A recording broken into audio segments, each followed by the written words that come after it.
रत्नागिरी जिल्ह्यामध्ये पावसाचा जोर आता ओसरला। गेल्या 24 तासांमध्ये जिल्ह्यात सरासरी 14 मिलीमीटर इतक्या पावसाची नोंद झाली।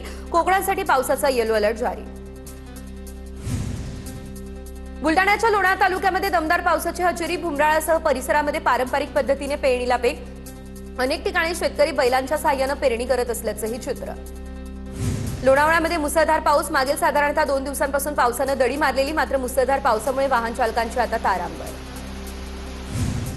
जळगाव या ठिकाणच्या सातपुडा पर्वतरांगेत पहिल्याच मुसळधार पावसामध्ये मंगळूर धरण ओव्हरफ्लो झालं। धरण ओव्हरफ्लो झालं त्यामुळे केळी उत्पादकांना काहीसा दिलासा।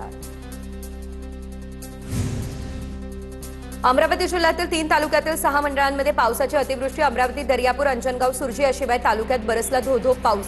पावसामुळे 4 घरं कोसळली, 3 बकऱ्यांचाही मृत्यू झाला। 2 दिवसांपूर्वी झालेल्या नुकसानीची देखील आकडेवारी समोर।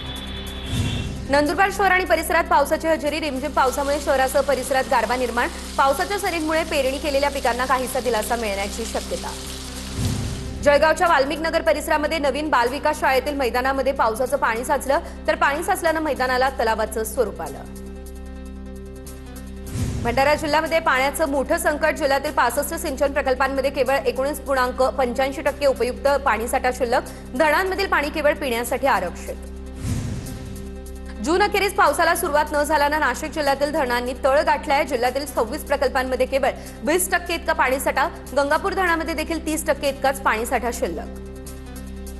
जून महिन्यामध्ये पाऊस न पडल्यानं कोल्हापूर या ठिकाणच्या राधानगरी धरणामध्ये पाण्याचा साठा कमी। जून महिन्यामध्ये राधानगरी धरणात किमान 40 ते 45% पाणीसाठा असायचा, मात्र या दरम्यान तो 17% इतकाच शिल्लक राहिलाय। पाणी कमी, त्यामुळे धरणातील छोटी बेटं आता नजरेस पडतायत।